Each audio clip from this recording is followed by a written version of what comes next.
The Soviet-Afghan War of the 1980s had huge consequences for the development of international politics for the next 2 decades.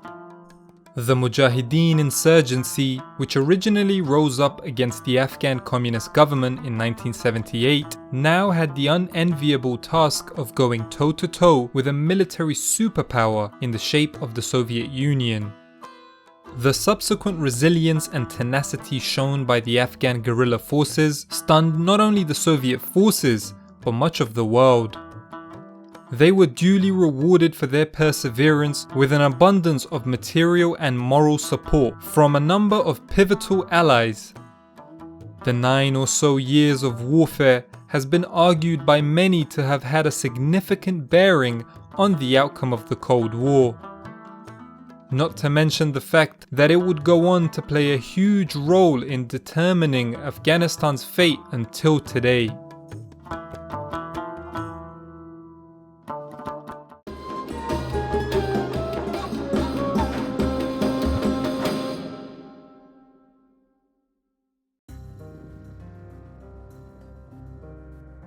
On Christmas Eve, December 24th, 1979, Soviet forces started moving into the country under the pretext of a pre-existing friendship treaty. They quickly pinpointed key centers of telecommunication with the aim of disabling the communications network, so that the Soviets could take hold of the capital Kabul and carry out Operation Storm 333 3 days later.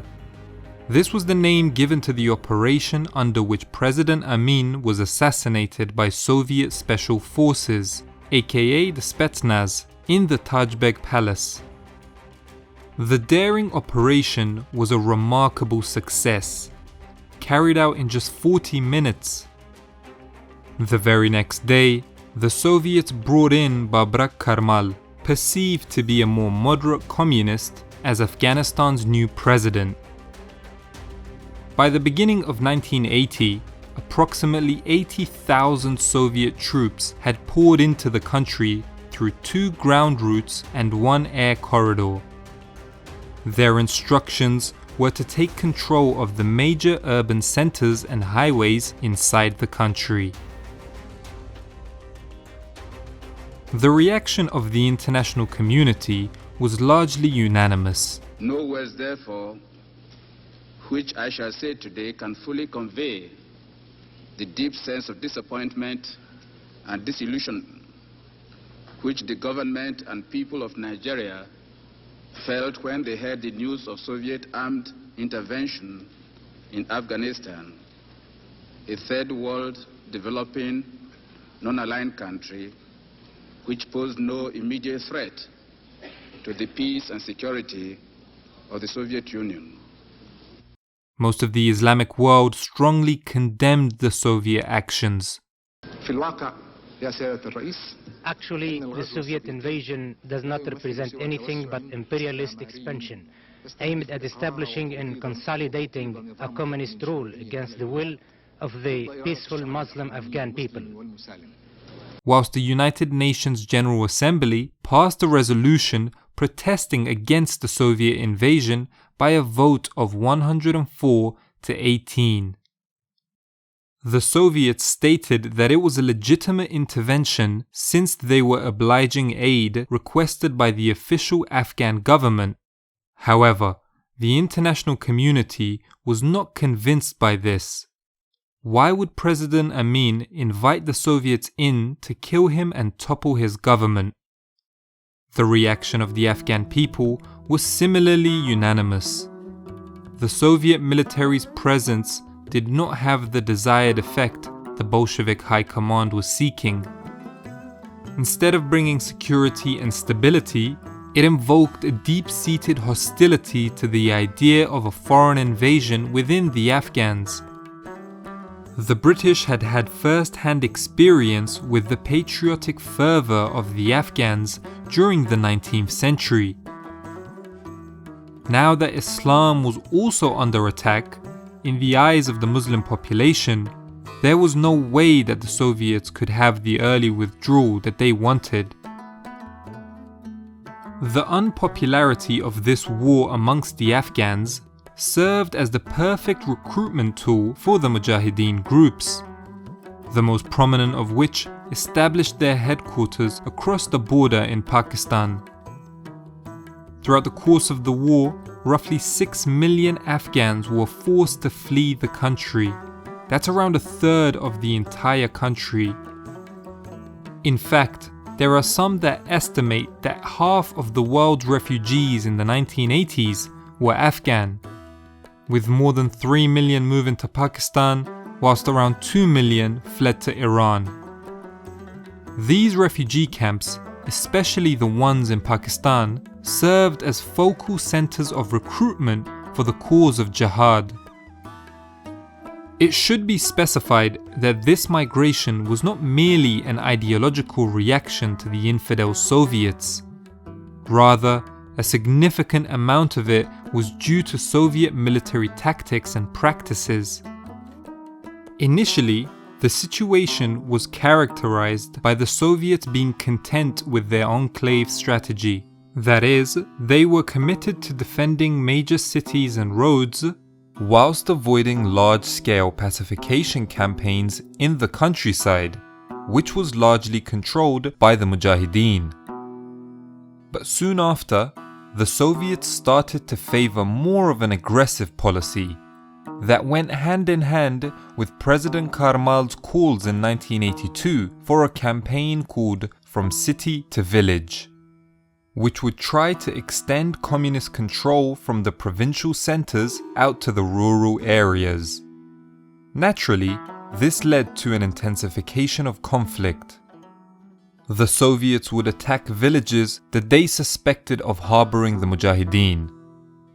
A lot of the times, the villagers were unfortunate that the Mujahideen attacked a Soviet convoy near their village, which subsequently led to Soviet reprisal attacks on civilians. According to the eminent Afghan historian Muhammad Hassan Kakar, the Afghans were the victims of a deliberate attempt at genocide. He states, "The claim of the Soviet Union that it dispatched its limited contingent to repulse foreign aggression proved groundless after the uprising of February 1980, when its war machine began to kill not only the Mujahideen, but also defenseless civilians throughout the country."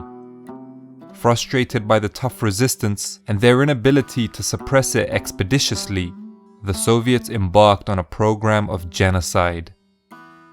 Whilst this statement may seem exaggerated, there was certainly a conscious effort on the Soviet leadership's part to intimidate the countryside into submission.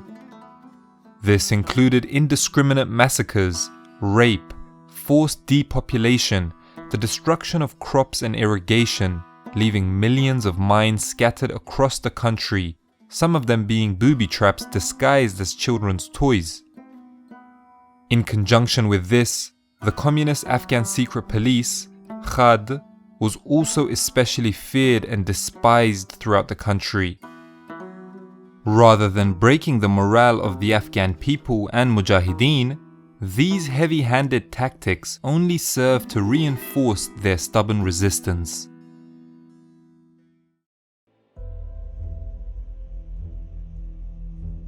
Even though the rugged and determined nature of the Mujahideen would prove to be the bedrock of the Afghan path to victory, it is impossible to undermine the importance of the role played by foreign countries in supporting their efforts. Within the Afghan resistance, the Americans saw an opportunity to undermine their Cold War rivals. And so began Operation Cyclone, one of the biggest and longest covert CIA operations ever, where America sent financial aid to the Mujahideen. To shed more light on this, we now go to Cypher from Cynical Historian.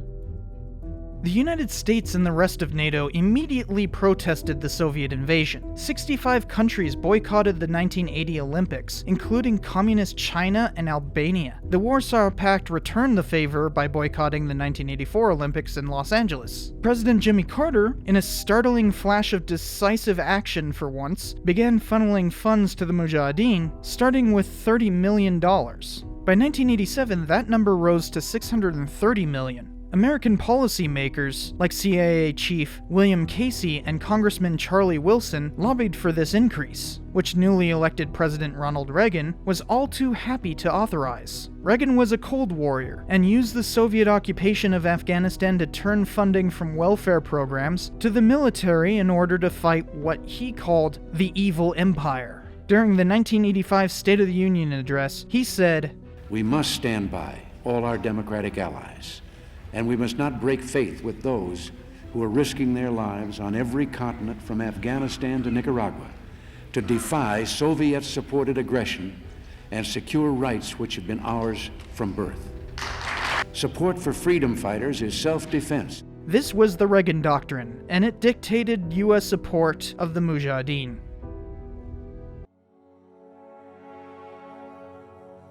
It should be mentioned that the Americans were extremely careful and measured in extending their military support to the Mujahideen. The idea of Afghanistan becoming the USSR's Vietnam was not so enthusiastically embraced by the American political machine at the beginning of the conflict. And for good reason. For starters, unlike America and Vietnam, the Soviet Union actually shared a border with the Afghans, thus reducing potential logistical issues. Also, the Soviets, along with their Russian Empire predecessors, had a rich history of invasions, giving them an advantage in expertise. And lastly, the issue of human casualties in a war was not a regime-shaking matter for the authoritarian Bolsheviks. So for the first few years of the war, the Americans were cautious about leaving their footprint in Afghanistan, fearing that if the resistance fails, it would become another blow to them, which would mean that the Vietnam Syndrome, the American public's aversion to involvement in overseas conflicts, would not only not heal, but it would actually get even worse. Therefore, the more the Afghan resistance endured and strengthened, the more the USA would increase their military assistance. American aid was funneled to the Mujahideen through the conduit of the ISI, the Pakistani Secret Service. The Pakistani government, under the military general, President Muhammad Zia-ul-Haq, threw its full weight of support behind the Afghan resistance, accommodating the millions of refugees and providing training camps for the Mujahideen. General Zia skillfully used the Afghan issue for his own political ambition by gripping on to absolute power for 10 years. At the same time, the Soviet invasion of Afghanistan served Zia's national interests as well, since it deflected attention away from the nuclear program which Pakistan was actively pursuing. Saudi Arabia was another major contributor to the Mujahideen cause. Officially, they stated that they would match the USA's financial aid. Iran played a key role in helping the Shia Mujahideen factions, especially from the Hazara ethnic group. The Communist government of China was also involved in aiding the Mujahideen against their fellow communist rivals, the Soviets. Interestingly, what is often downplayed is the role played by private donations. Journalist Jason Burke references an interview with the head of the ISI during the war, Hamid Gul, and states that as little as 25% of the money for the Afghan jihad was actually supplied directly by states. The resolve of the Mujahideen and the foreign aid combined to create a clinical and effective force that the Soviets and their Afghan communist allies could not contain. The Mujahideen ensured that this would be an Afghan-style war, one which saw the tough mountainous terrain of the country being used to produce a masterpiece of guerrilla warfare. It is tough to know for sure their true strength of numbers, but it is estimated that the Mujahideen had up to 250,000 fighters. They specialized in hit-and-run tactics, as well as ambushing convoys. Whilst they started out with the outdated Enfield rifles, the Afghan Mujahideen moved on to the now iconic AK-47 Kalashnikovs as their favoured weapon. A particularly menacing foe for them was the Soviet gunships, such as the Mi-24 Hind gunships that were used in search and destroy operations.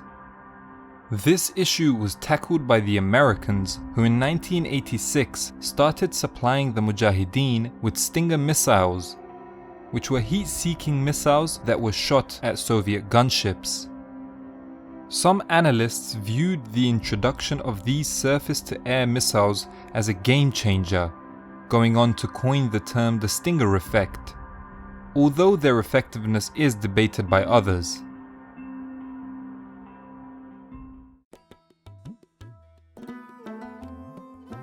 Whilst on the ground, the Mujahideen had operational agency to determine their best course of action within their small groups, the wider movement did have political leaders that formed their own parties which the Mujahideen would then affiliate themselves with.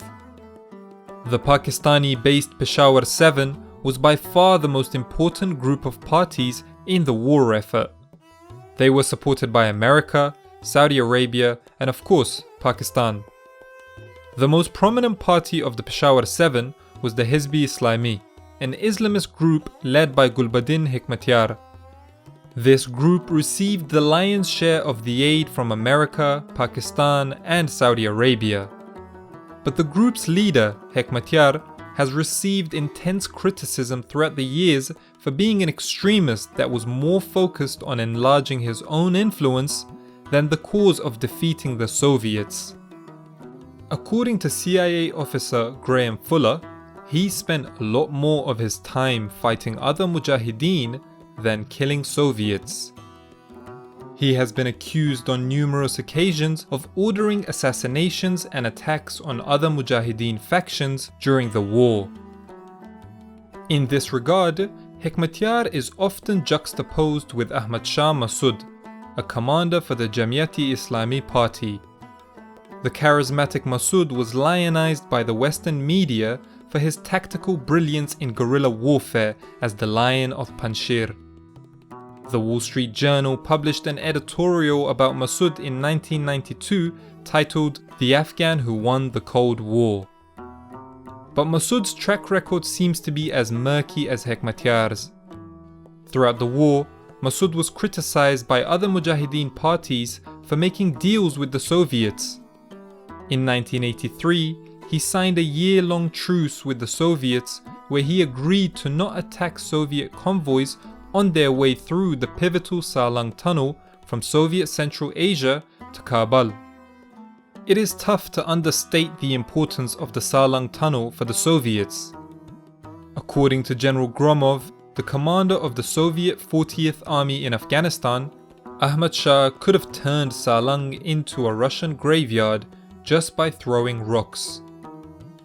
His supporters claimed that he intended to use this time to rebuild his forces and give the war-weary inhabitants of the Panjshir Valley, where he himself was from, a break from the constant major Soviet campaigns in the area. But to his Afghan critics, that doesn't change the fact that Soviet forces could now focus on implementing their harsh and ruthless tactics on Massoud's fellow countrymen and women in other parts of the country. In spite of all this focus on specific leaders, it should not lead us to romanticize their roles. Whereas in reality, the Afghan Jihad was too big, too complicated, and had too many major actors for it to be boiled down and essentialized in the manner that Western journalists often portrayed it to be. Massoud's ceasefire with the Soviets is a perfect example of this sloppy portrayal, as well as the multifaceted nuances of the Afghan resistance. How can a man who had a ceasefire with the enemy be regarded as a leader of the resistance?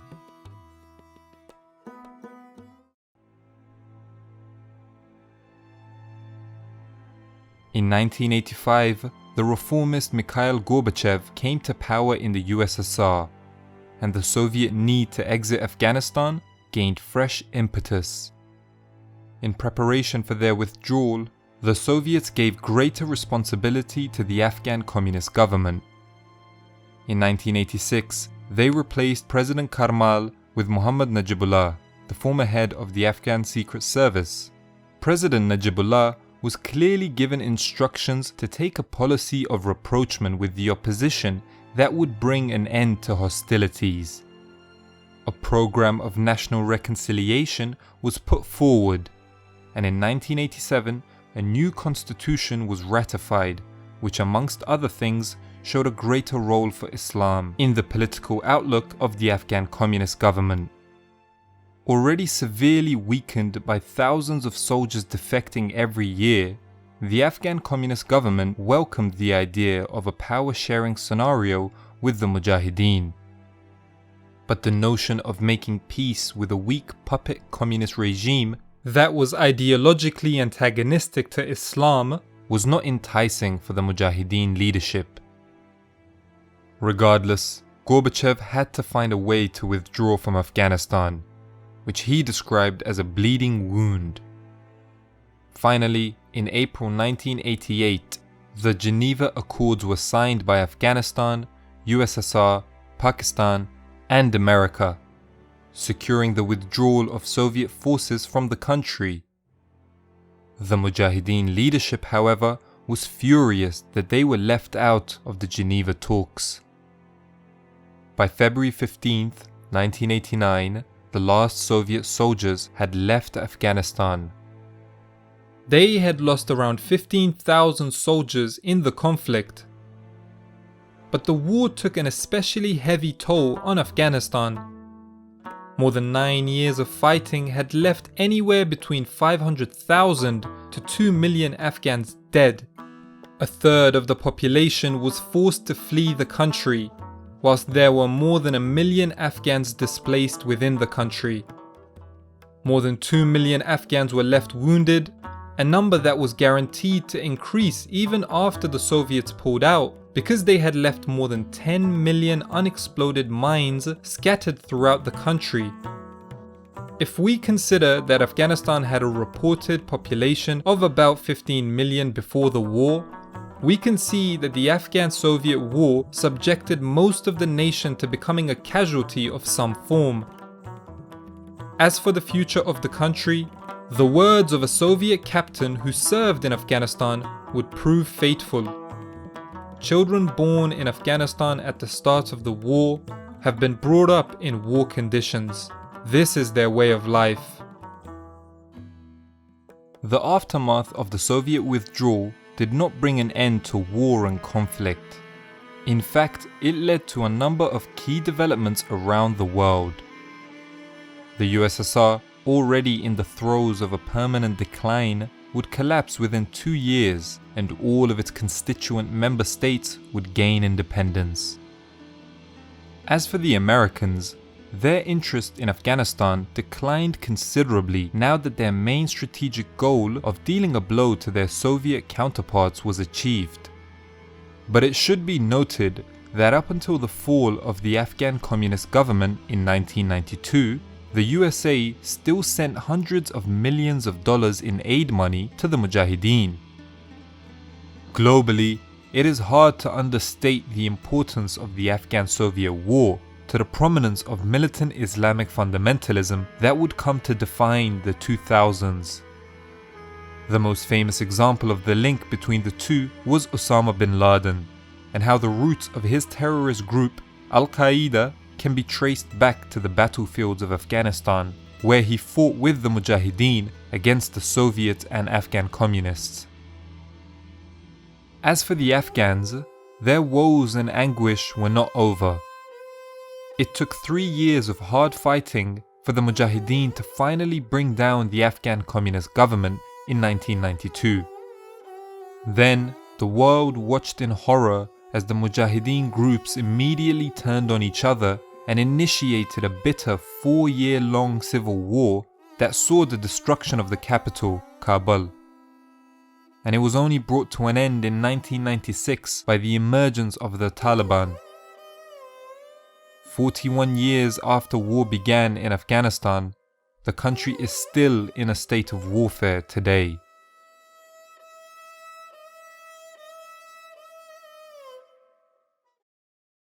Thank you guys for watching. I can't forget to thank my patrons for their continued support. Until next time, peace.